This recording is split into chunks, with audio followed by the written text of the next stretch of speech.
안녕하세요. 김충만 목사입니다. 오늘은 사도행전 1장 1절에서 11절까지의 말씀을 통해 은혜를 나누고자 합니다. 데오빌로여, 내가 먼저 쓴 글에는 무릇 예수께서 행하시며 가르치시기를 시작하신부터 그가 택하신 사도들에게 성령으로 명하시고 승천하신 날까지의 일을 기록하였노라. 그가 고난받으신 후에 또한 그들에게 확실한 많은 증거로 친히 살아계심을 나타내사 40일 동안 그들에게 보이시며 하나님 나라의 일을 말씀하시니라. 사도와 함께 모이사 그들에게 분부하여 이르시되 예루살렘을 떠나지 말고 내게서 들은 바 아버지께서 약속하신 것을 기다리라. 요한은 물로 세례를 베풀었으나 너희는 몇 날이 못되어 성령으로 세례를 받으리라 하셨느니라. 이르시되 때와 시기는 아버지께서 자기의 권한에 두셨으니 너희가 알 바 아니오. 오직 성령이 너희에게 임하시면 너희가 권능을 받고 예루살렘과 온 유대와 사마리아와 땅끝까지 이르러 내 증인이 되리라 하시니라. 이 말씀을 마치시고 그들이 보는데 올려져 가시니 구름이 그를 가리어 보이지 않게 하더라.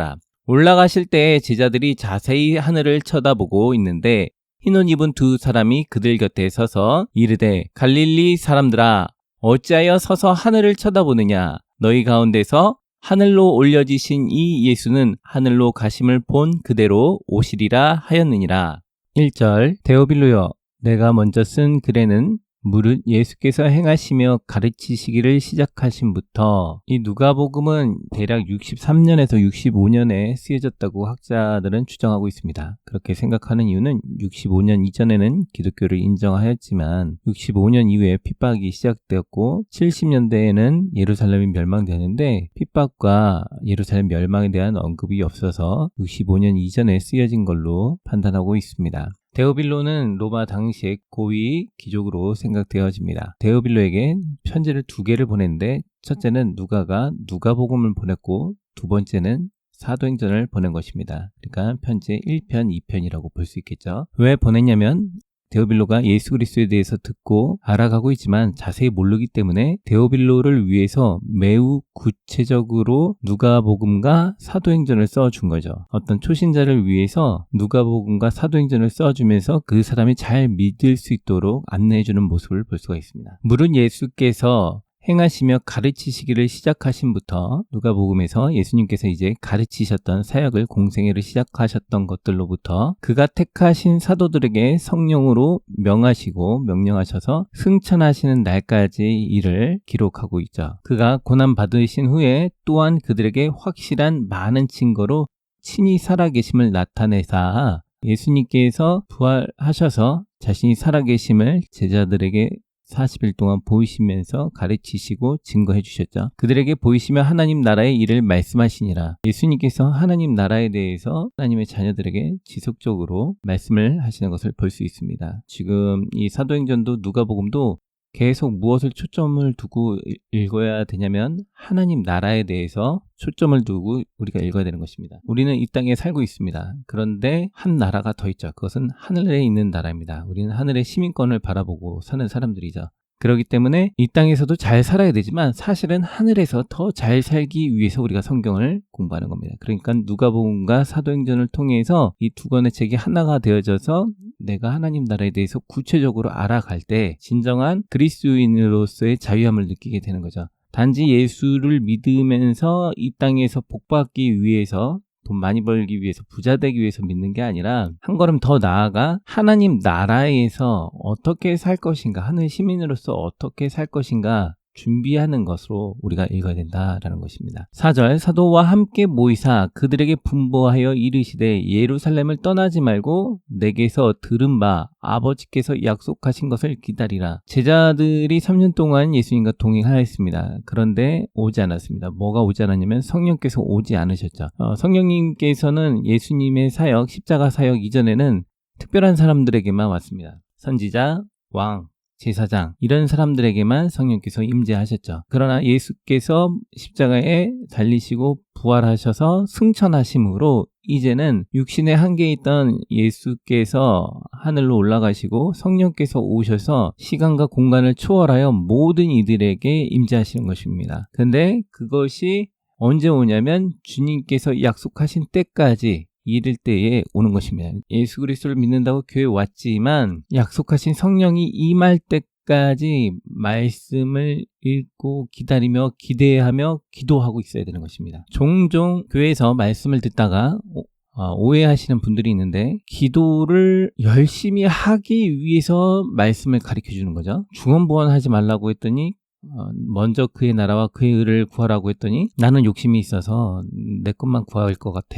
너무 반복적으로 할 것 같아 하고 기도를 안 해버립니다. 이거는 기도를 하기 위해서 좋은 방법을 가르쳐 주는 건데, 내가 스스로 정죄하고 스스로 편가르고 나누고 생각하여서 기도를 안 하는 거죠. 자꾸 기도를 못하도록 방해하는 거죠. 그런 생각들이 막 들어와서 하나님께 집중해야 될 것을 뺏어갑니다. 기도를 하는 걸 방해하는 거죠. 그거는 오히려 말씀의 목적은 기도를 하기 위해서 가르쳐 주는 거죠. 그러니까 기도를 잘하라고 가르쳐 줬는데 기도가 방해가 된다, 그건 안 되는 거죠. 그러니까 기도를 열심히 하셔야 되는 겁니다. 기도를 너무나 열심히 하는데 너무 이기적이고 욕망적이고 중언부언하고 아무 의미 없이 생각 없이 주문 줄 외우듯이 되뇌고 있고, 하나님과 어떤 대화를 하는 게 아니라 자기 욕망에 사로잡혀서 내 것만 하나님 앞에 막 계속 이야기하고 있는 거죠.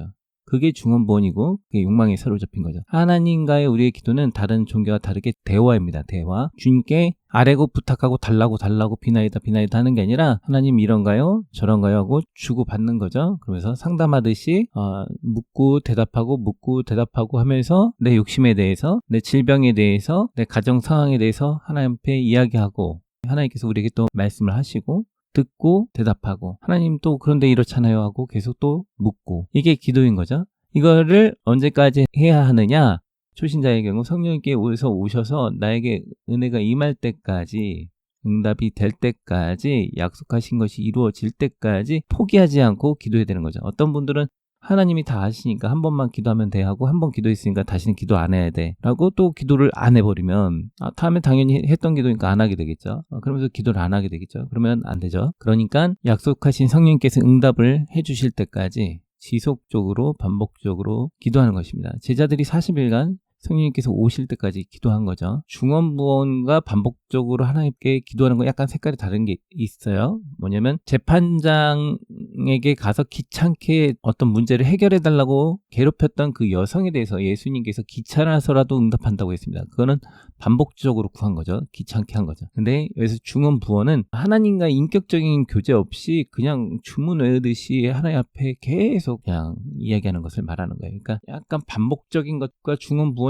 비슷해 보이지만 사실은 살짝 차이가 있습니다. 그러므로 성령님께서 임하실 때까지 간절하게 기도하는 것이 필요합니다. 5절에 요한은 물로 세례를 베풀었으나 너희는 몇 날이 못되어 성령으로 세례를 받으리라 하셨느니라. 물 세례는 물에 들어갔다 나오면서 이렇게 물이 빨래하는 것처럼 옷에 찌든 때를 제거하죠. 그것처럼 우리가 들어갔다 나옴으로 우리가 죽었다가 다시 태어났다라는 의미에서 나의 죄를 씻었다라는 의미로 한 것입니다. 어떤 세레모니면서 자기 의식적으로 그런 표현은 되고 자기에게 도움은 되겠지만 그것이 영적으로 힘은 줄 수 없죠. 그래서 성령님께서 우리에게 성령으로 임재하셔서 우리를 채우십니다. 가득하게. 이게 뭐 물처럼 표현하기도 하고 불처럼 표현하기도 하고 성령님을 바람처럼 표현하기도 하고 다양한 표현을 하는데, 그렇다고 성령님께서 물도 아니고 불도 아닙니다. 인격적인 하나님입니다. 성령님이 우리 가운데 임재하시면서 우리가 성령으로 인해서 성령님이 우리의 도장을 찍으시는 거죠. 넌 내 거. 666은 사단의 거, 이 표현이잖아요.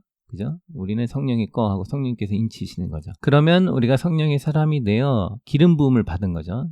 제사장, 왕, 선지자에게 임했던 그 성령께서 우리에게 임재하시는 것입니다. 그러므로 우리의 기도가, 우리의 삶이 제사장처럼 능력 있고 선지자처럼 능력 있고 왕처럼 능력 있게 되는 거죠. 1절에서 5절까지는 누가복음에 대해서 간단하게 살짝 아주 짧은 줄거리로 요약하면서 지금 사도행전을 시작하기 위해서 준비하고 있는 단계이죠. 1절에서 5절 말씀을 다루면서 중요한 것은 우리가 성령의 임재를, 성령 세례를 받아야 된다. 성령 세례가 방언은 아니에요. 방언은 은사죠. 은사를 받은 것이 방언 중에 하나인 거지.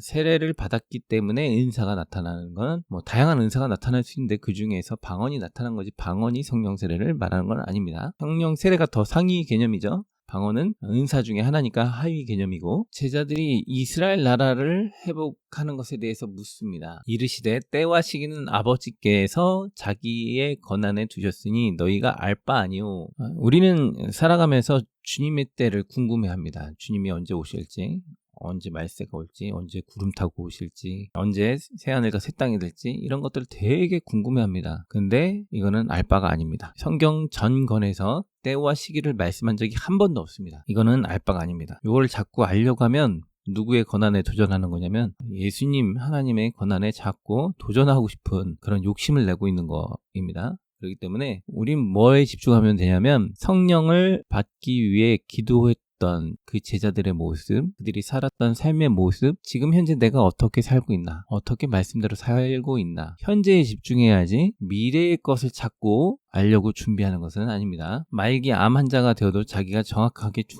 죽는 날을 잘 모르죠. 그냥 대략 언제입니다 라고 했는데 어떤 분은 생명이 더 늘어나기도 하고 줄기도 하죠. 그렇기 때문에 인간의 생명도 우리가 알 수 없는데 하물며 하나님이 이 땅에 오시는 것에 대해서 알려고 한다. 이거는 옳지 않은 것입니다. 8절 오직 성령이 너희에게 임하시면 너희가 권능을 받고 예루살렘과 온 유대와 사마리아와 땅끝까지 이르러 내 증인이 되리라. 자, 여기에서 핵심 단어만 한번 찾아보면 뭐가 될까요? 예, 증인이 되는 거죠. 그럼 증인이 되기 위해서 필요한 건 뭐입니까? 권능, 파워. 이 권능은 두나미스라는 단어에서, 그러니까 다이나마이트라는 단어에서 파생된 거죠. 그러니까 파워, 능력이 임하면 성령님께서 임하셨더니 능력이 왔어요.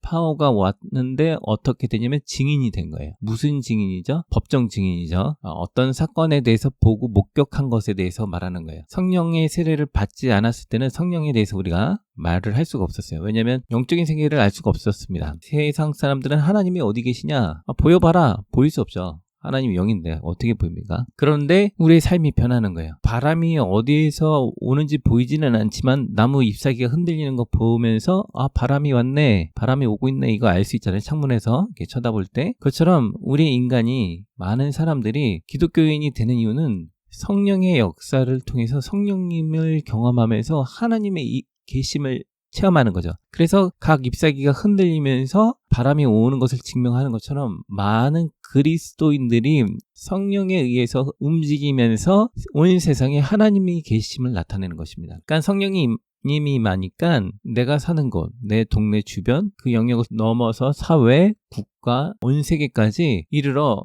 성령께서 살아계심을 증언하고 있는 거죠. 성령께서 역사하고 계심을, 예수 그리스도께서 어떤 분이심을 말하게 되는 것입니다. 단지 이것을 어떤 교회 수를 채우기 위한 전도, 이 전도라는 거는 증언의 하위 개념이겠죠. 네, 하위 개념인 거죠. 증인은 폭넓은 더 상위 개념이 되는 것입니다. 그러니까 이 본문 말씀을 더 넓게 봐서 우리가 삶 속에서 하나님을 나타내는 그리스도인으로서 살아가는 것을 온 세상에 보여주어야 된다라고 보는 것이 더 적합한 거죠. 성령님이 임하시니까 세상에 대하여 증언할 수 있습니다. 성령께서 어떤 분이신지, 예수님께서 어떤 분이신지 말씀하게 되는 것이죠.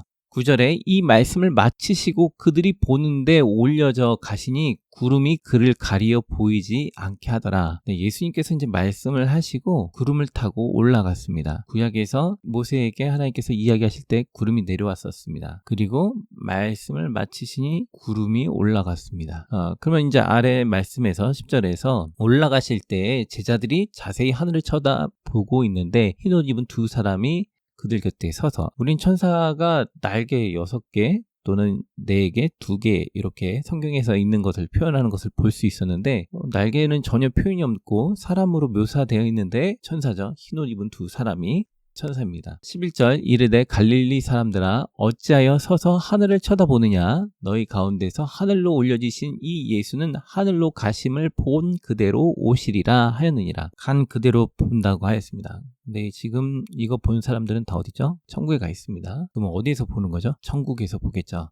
요한계시록에서 보면 어린 양이 구름 타고 오시는 것을 많은 사람들이 보게 되죠. 그러니까 이 땅에서 주님을 구름 타고 오심을 보는 게 아니라 천국에서 주님께서 타고 오심을 보는 것입니다. 이걸 뭐 이렇게 시간적인 그래프상으로 읽는 것보다는 시공간을 섞어서 이렇게 초월해서 읽으실 필요가 있죠. 왜냐하면 하나님은 시간과 공간을 창조하셨지 않습니까? 그렇기 때문에 시간과 공간에 얽매여서 우리의 개념으로 성경을 읽으면 조금 어려움이 있습니다. 성경에서 사도행전이 굉장히 중요한 이유 중에 하나는 사람으로 따지면 허리뼈와 같습니다. 그래서 사도행전을 잘 이해해야 뒤에 나오는 서신서, 바울이 쓴 편지들을 이해할 수가 있습니다. 왜냐하면 해당 지역의 사건들을 사도행전에 기록하고 있고 그 사건을 바탕으로 서신서를 기록하였기 때문에 그렇습니다. 사도행전을 좀 반복적으로 읽으면서 그 사건이 어떤 사건이 있었는지 그것을 뼈대를 두고 서신서를 읽을 때 성경을 잘 이해하고 해석할 수 있게 되겠죠. 오늘 말씀을 통해서 느낀 점은 하나님 앞에 끈질긴 기도를 해야 되겠다. 더욱더 구체적으로